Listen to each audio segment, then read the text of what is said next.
Campaign में स्वागत करता हूँ। आज के हमारे मेहमान डॉक्टर प्रगति कलातकर हैं। आइए जानते हैं प्रगति ने किस तरह से प्रगति की कहानी उन्हीं की जुबानी। उनसे ही जानते हैं किस तरह की फील्ड पे वो काम कर रही हैं और किन पेशेंटों को देखती हैं। डॉक्टर प्रगति, आपका नवभारत की सुपरमैन कैंपेन बहुत बहुत स्वागत है। Thank you so much. Doctor ji, जानना चाहेंगे कि कैसे ये शुरुआत हुई इस जर्नी की, कहाँ से एक ख्वाब आया कि doctor and you are specialist in gynaec, जो कि महिलाओं के लिए स्पेशल हैं, तो किस तरह से ये जर्नी की शुरुआत हुई? यस, तो ऐसा था जब एट द ऑनसेट मैं वुमेन्स डे के उपलक्ष्य में सभी आपके जितने भी श्रोतागण उन सबको हार्टीएस्ट कॉन्ग्रेचुलेशन देती हूँ कि आज every woman has a story behind her and she has reached to a state is itself a celebration. Right. ऐसा हुआ, मैं गायनेकोलॉजिस्ट हूँ बाय प्रोफेशन। सक्कदरा स्क्वायर में मेरा हॉस्पिटल है और मैं पीडियाट्रिक और गायनिक मदर एंड चाइल्ड को कैटर करती हूँ। तो बात ऐसी थी, जब मैं बहुत छोटी थी, जब मैं 6-7 स्टैंडर्ड में काम करती थी, एमपी से बिलोंग करती हूँ मैं, तो सागर नाम के जिले में हम रहते थे। तो वहाँ पे हमारे घर में एक काम वाली बाई काम करती थी एंड वो बहुत साल से काम कर रही थी, पर कुछ दिन की छुट्टी ली और उसके बाद वो कभी आई नहीं। Then her daughter used to come, उसकी बेटी थी जो कि 14-15 साल की थी, तो वो आती थी, कुछ थोड़े बहुत काम करके देती थी।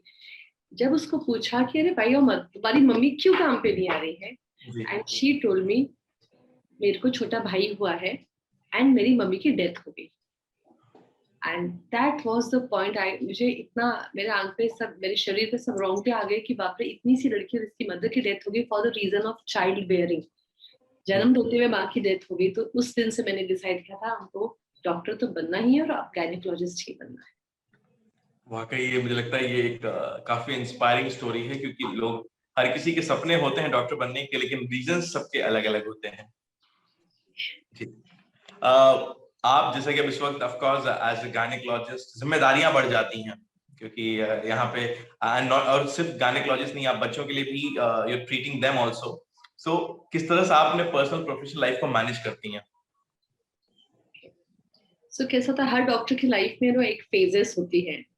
बहुत लंबा है हमारा करियर, हमारा कोर्स, हमारा लर्निंग का बहुत लंबा रहता है, तो बहुत साल लगते हैं।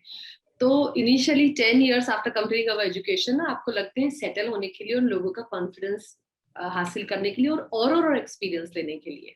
सो हमारी फील्ड में कभी भी एंड नहीं होता है पढ़ाई का और एक्सपीरियंस का, आप जितना भी पढ़े कम है। तो मैंने शुरुआत में आने के बाद में 10 साल में मातृ सेवा संघ माहल में काम किया एंड वहाँ मैं पेशेंट्स को बहुत पास से समझ पाई और उनकी प्रॉब्लम समझ पाई, पेशेंट हर कैडर के देख पाई, and that has help me to come into my practice. मेरा हॉस्पिटल खुद से था, 20-25 साल हो गए अभी मेरे हॉस्पिटल को। तो सबसे मजेदार तो बात ये है कि गायनेकोलॉजिस्ट बनना था, पर मेरे हस्बैंड का पीडियाट्रिक वर्कअप होने से पीडियाट्रिक भी पेशेंट साथ में आते थे। तो मदर और बेबी से बॉन्डिंग ऐसी बढ़ती गई कि धीरे धीरे हम इस फील्ड में जाते गए। और जब सबसे तो सुनहरा मौका मेरे लाइफ का है, मेरे दिन का वो रहता है जब मैं पेशेंट के हाथ में उनका बेबी हैंड ओवर करती हूँ एंड जो सामने पूरी एक टीम बैठी रहती है, वो लोग रिलेटिव्स वेट करते रहते हैं कि अब लेबर रूम में से क्या खबर आने वाली है और क्या आने वाला है, और बच्चे की किलकारी सुनना रहती है।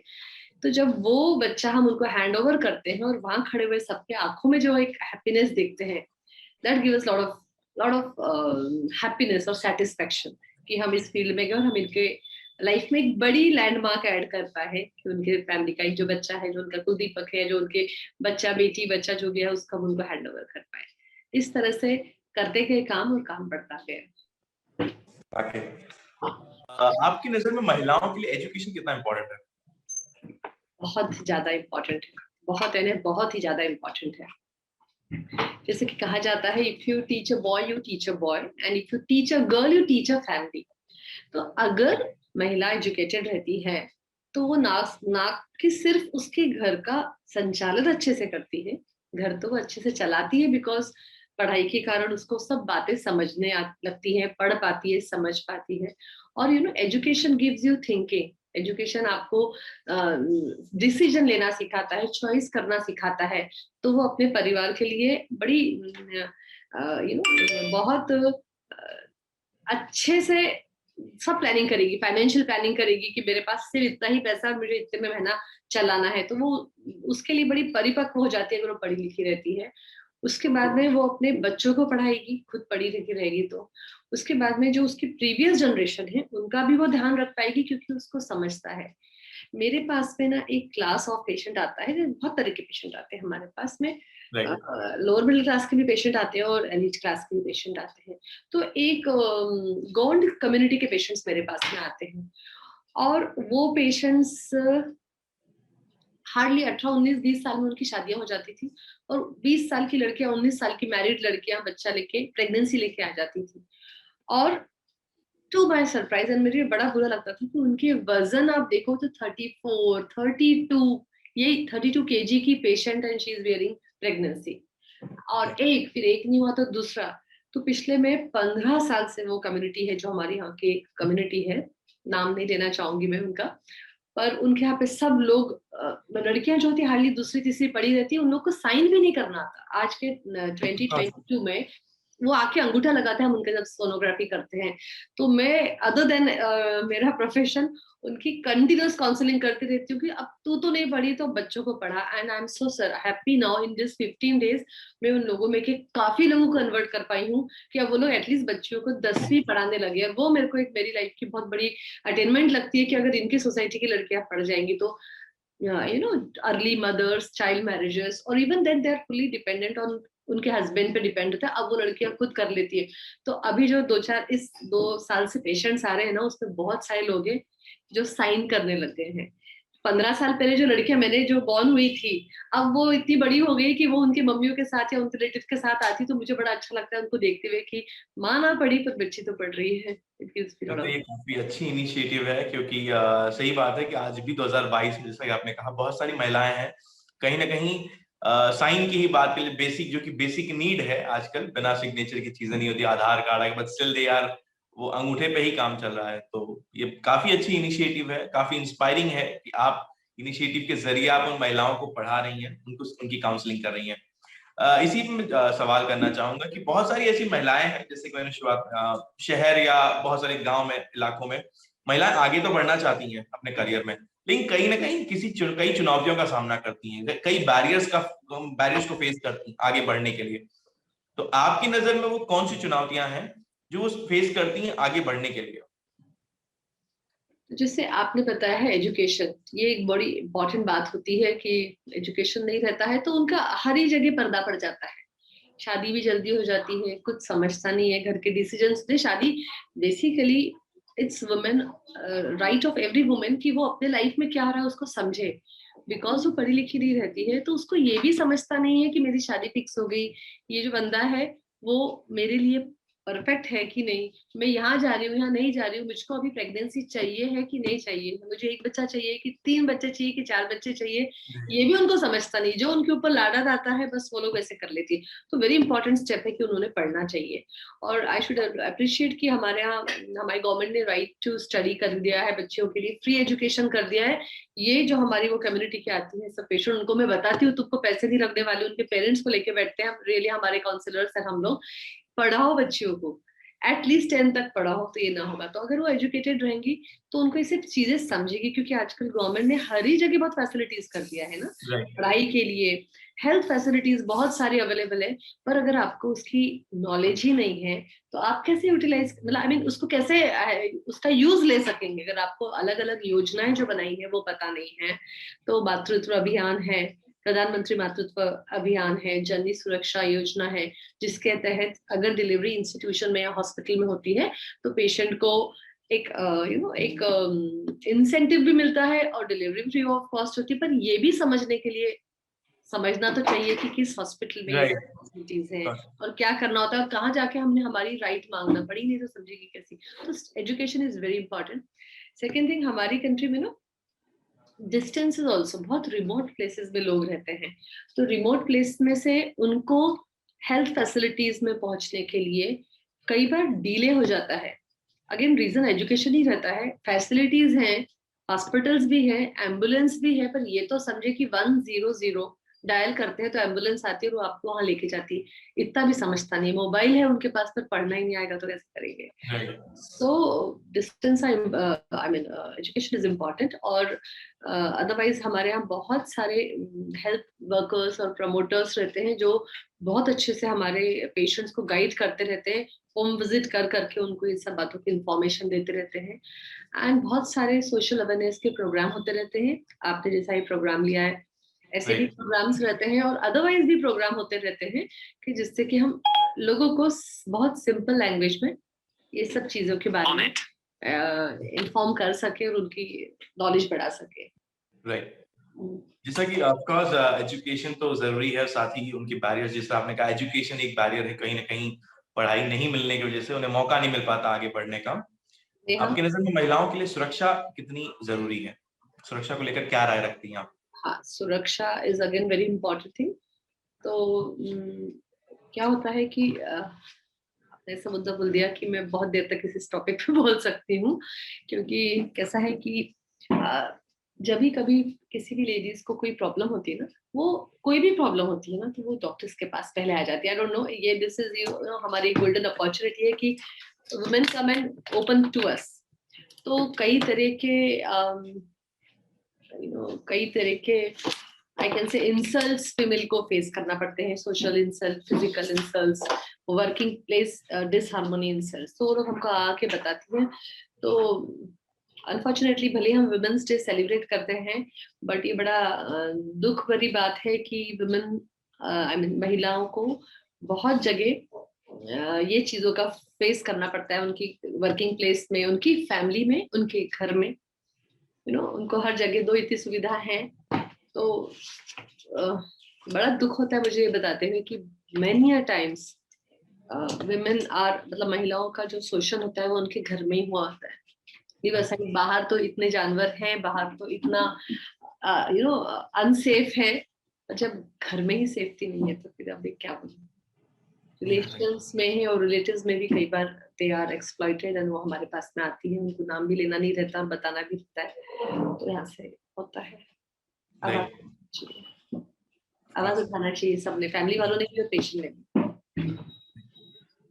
आपकी नजर आई मीन ऑफ कोर्स इतनी लंबी जर्नी आपने तय की है, तो ये विदाउट इंस्पिरेशन ये मुमकिन नहीं हो पाता है, और इतनी जिम्मेदारियां और इतनी अच्छी इनिशिएटिव लेके आप चल रही हैं, तो यहाँ आपके लिए प्रेरणा कौन है? आप कहाँ से इंस्पायर होती हैं?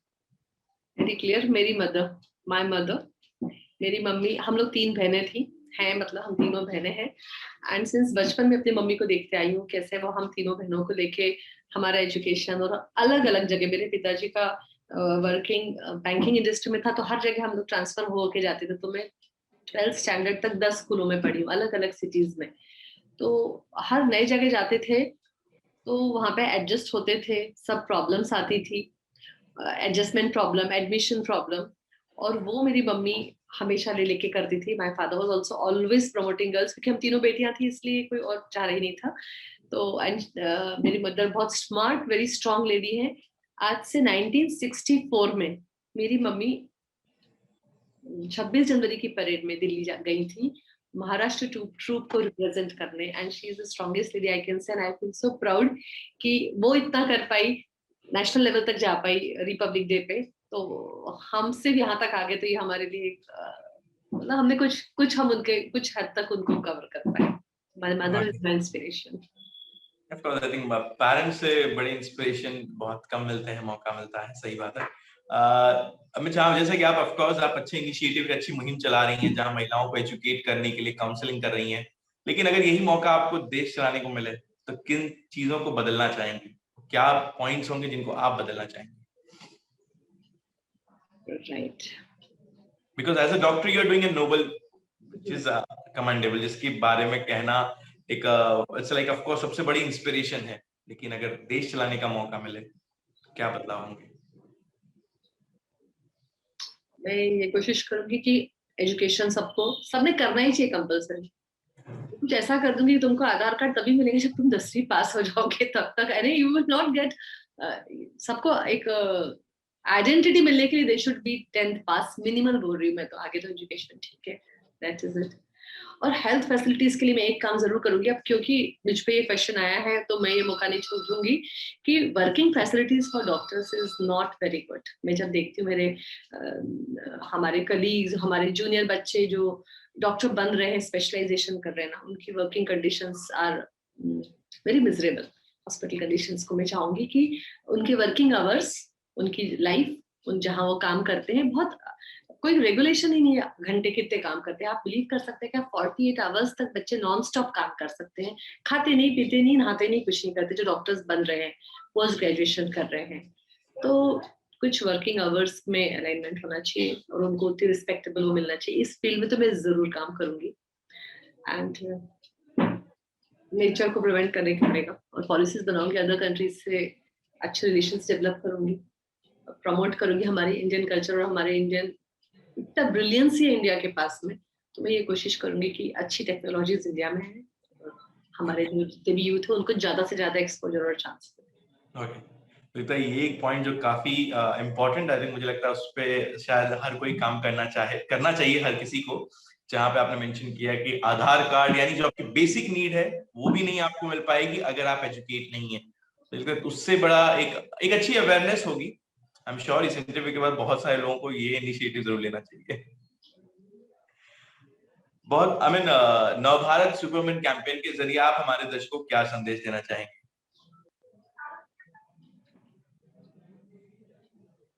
तो वुमेन्स डे के उपलक्ष्य में प्रोग्राम किया गया है, तो मैं हर लेडी और इवन हर महिला और हर पुरुष को ये बोलूंगी कि वुमेन्स डे करके नहीं सेलिब्रेट करना पड़ता है।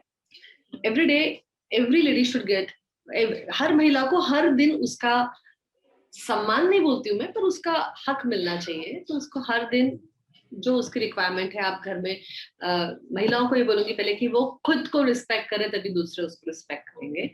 खुद की जिंदगी जिए, दिन में 1 घंटा खुद के लिए निकालिए कि अभी मेरा टाइम है, क्योंकि काम खत्म ही नहीं होता है, हर किसी के पीछे काम लगे रहते हैं। तो कुछ समय वो खुद के लिए रखे, खुद की आराम करे, कुछ जो उसकी हॉबी है वो करे, खुद के लिए खाना रखे। ऐसा नहीं कि सब खत्म कर दिया और कुछ तो भी खा लिया। और इसके लिए पुरुषों ने भी ध्यान देना चाहिए कि हमारी जो वाइफ है, हमारी मदर है, हमारे घर में और भी जो लेडीज है, वो एडिक्वेटली उनको भी खाना मिल रहा है कि नहीं, उनकी भी रेस्ट हो रही है कि नहीं, उनके भी हेल्थ इश्यूज एड्रेस हो रहे हैं कि नहीं। तो महिला ने महिला को सपोर्ट करना चाहिए और पुरुषों ने भी महिलाओं को सपोर्ट करना चाहिए। That is very important. Diet पे बहुत ध्यान दीजिए, हेल्दी फूड खाइए, बहुत एक्सपेंसिव फूड नहीं, पर बेसिक जो फूड होता है वो खाइए।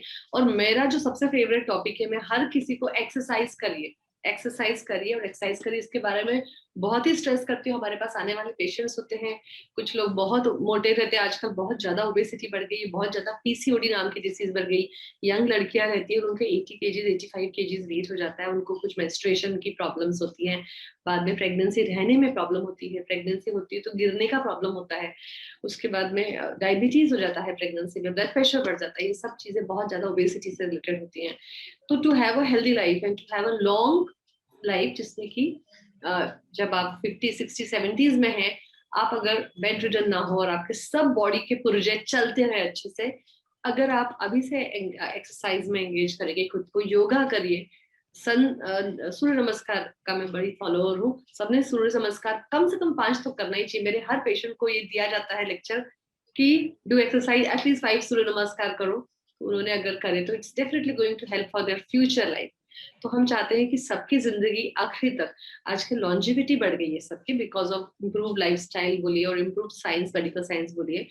तो I want women after 45, after menopause have very crippled life हो जाती है। तो अगर वो अपने ये जो मिडिल एज होती है, रिप्रोडक्टिव एज में, अगर वो अपनी हेल्थ का केयर करेगी और वो अपने हेल्थ के बैंक के अकाउंट में कैल्शियम डालेगी, मिनरल्स डालेगी, एक्सरसाइज का अपडेट डालेगी, तो उसको लेटर लाइफ में डिसीजेस कम होंगी और वो एक हेल्दी लाइफ डिपेंडेंट नहीं होगी कि जॉइंट पेन हो रहा है, बैक एक हो रहा है, ऑस्टियोपोरोसिस हो रहा है। तो उसमें एक्सरसाइज सबने करना चाहिए, कितना भी घर में काम हो, पर एक एक्सरसाइज का पैटर्न सबके पास होना चाहिए। वर्किंग वुमेन रहते हैं आजकल, सब आईटी पे बैठे रहते हैं, लैपटॉप पे बैठे रहते हैं, बिल्कुल सिटिंग के कारण बहुत सारी प्रॉब्लम्स नई सामने आने लगी है। कुछ टाइम मुझे लगता है काफी चीजें ये ऑफ कोर्स बतौर डॉक्टर एंड बतौर वुमेन दोनों चीजें आपने मेंशन कर दी। मुझे लगता है कि वर्किंग लाइफ वालों के लिए भी एक अच्छा एग्जाम्पल है, ऑफ कोर्स अच्छी स्टोरी मिलेगी, आई एम श्योर। डॉक्टर प्रगति जी, बहुत बहुत शुक्रिया हमारे सुपरमैन कैंपेन से जुड़ने के लिए। हम और नवभारत का परिवार चाहेगा आप जिस तरह से मुहिम चला रही हैं कि उन महिलाओं को सिखाने के लिए, उन महिलाओं को काउंसलिंग करने के लिए, कम से कम जो अपनी बेसिक नीड्स लोगों तक सरकार से मांग सके, इसके लिए हमारी ओर से बहुत ढेर सारी शुभकामनाएं। थैंक यू, मुझे भी बहुत अच्छा लगा इस प्रोग्राम में आके। It was good to talk to you all. किसी को भी कभी कोई प्रॉब्लम हो तो वो आ सकते हैं मेरे पास। I am always there for mother and child health.